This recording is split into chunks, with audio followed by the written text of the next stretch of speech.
And I think we live in such a highly dynamic environment where change no longer comes in generational terms. I mean, when I grew up, a generation was supposed to last 30 years. I mean, today you can say every 5 years you have a pretty different environment.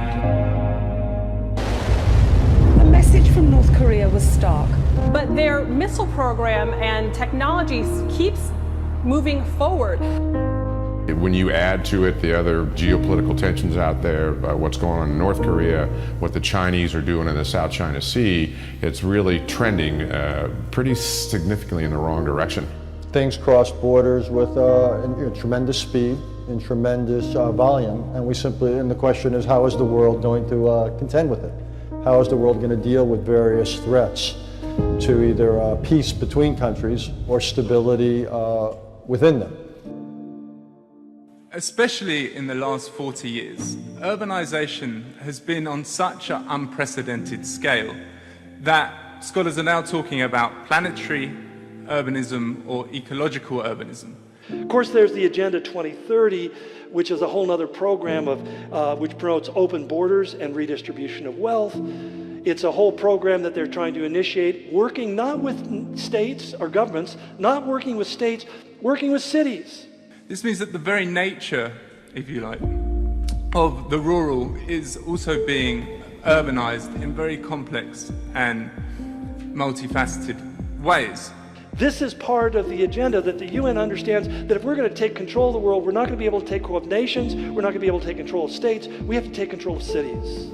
So the pace of urbanization is picking up enormously in Africa at absolutely unprecedented rates, but also in other regions. And just last week they completed a major meeting of almost all the major cities around the world gathering together, part of putting together this agenda to bring together what they call Habitat 3, an urban agenda. As the world continues to urbanize, sustainable development challenges will increasingly concentrate in cities. And establishing a regime that will control resources, will basically the idea of zoning and controlling, getting people to concentrate into high-rise apartments instead of taking up beautiful forest lands. The big problem with global governance today is really in the sort of normative or the purposeful desire to create a particular type of world order. Could you just sort of explain to people what the liberal order is? The liberal order is basically a set of principles and rules and norms and standards. It basically are based on the principle of openness.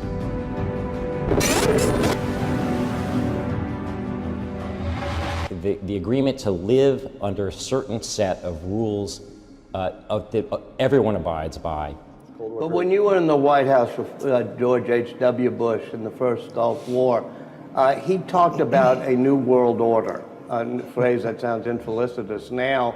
George Herbert Bush, the first George Bush president, made this statement. He says, we have before us the opportunity to forge for ourselves and for future generations a new world order.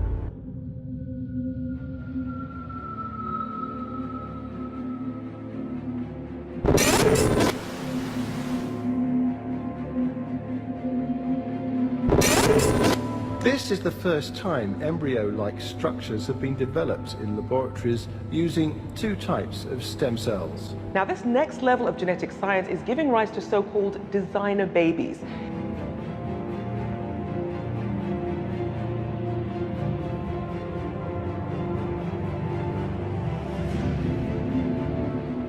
A 3D scaffold, they were able to grow a structure capable of assembling itself into an artificial embryo. See, it's no longer science fiction. It's serious business. It's the tools, the powers are coming into our hands. Artificial embryos may sound like a plot in a sci-fi novel. And last but not least, that in this new era, the UN needs to absolutely change its game, its way of operating, not as if one, but definitely as one. And I think this is a crucial part. And as Izumi was saying, this is certainly going to be a very important test, and challenge for the new Secretary General coming in, because all of these agendas now call for the UN to work differently. There's no question that in certain areas, efforts in international cooperation have borne fruit. We have had in recent years successes with respect to the Paris climate deal, for instance. We have had successes with respect to the Sustainable Development Agenda at the United Nations. It's interesting because in the Paris Agreement, you know, they spent hours arguing over one word. And the word was, shall we say, shall or should? Because in legal parlance, they mean very different things. If it says these nations, these 193 nations should, well, then it's voluntary. If they say they shall, then it's a legal agreement. Well, John Kerry and Barack Obama knew that they couldn't, if they put shall there, they'd have to bring it to Congress. Congress would have to ratify it because shall means it's a treaty, and Congress has to approve all treaties.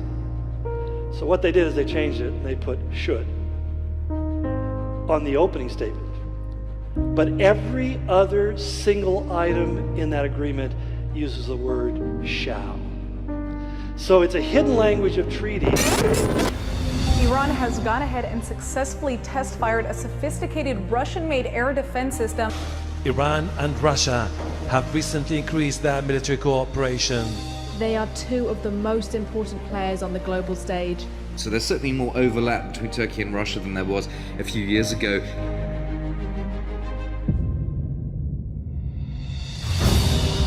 What does this mean for the future of the Middle East and especially Israel? The headline around violence is that on current trends it will be a more violent world in 2030. Now, the number of cases of human bird flu infection is rising rapidly in China. And they're reporting a sudden increase in the number of human cases that exceeds previous flu seasons.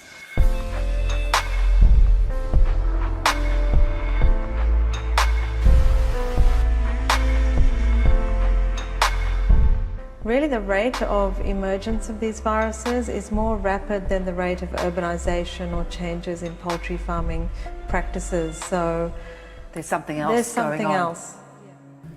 So 70 years ago, Aldous Huxley, anticipating the transformation of human life through advances in biology as the final and most searching revolution, asserted this really revolutionary revolution is to be achieved not in the external world, but in the souls and flesh of human beings.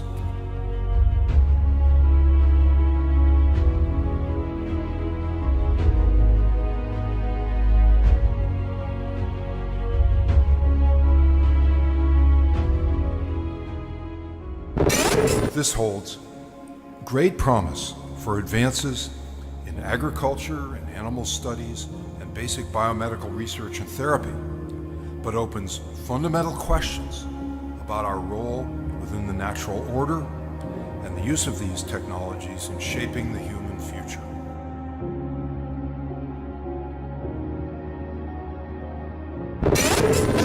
Opportunities of these new gene editing technologies are perhaps the most profound and difficult matters our species has ever encountered.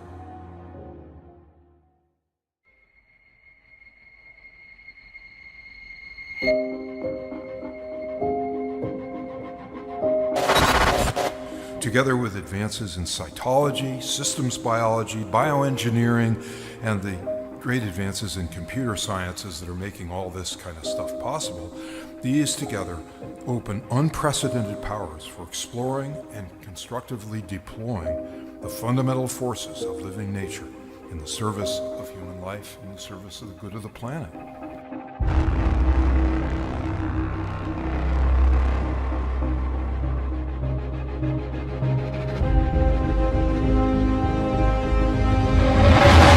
In a recent article, just last week, organisms created with synthetic DNA pathways for entirely new forms of life. This is where we're heading.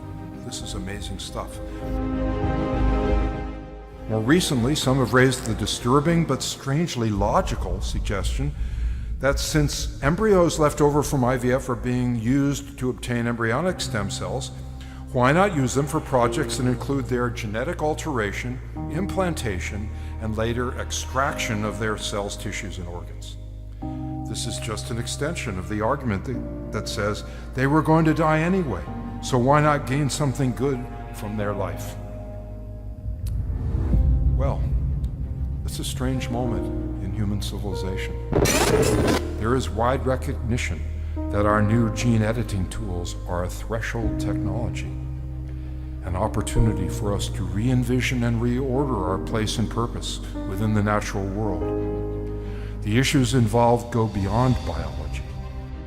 It's exciting stuff when you begin to realize that we are reading tomorrow's headlines today. And it assures us in our hearts that God, you are controlling the flow of history. It's not just something that is coming because of happenstance or circumstance. God, you are directing the world towards a point of destiny.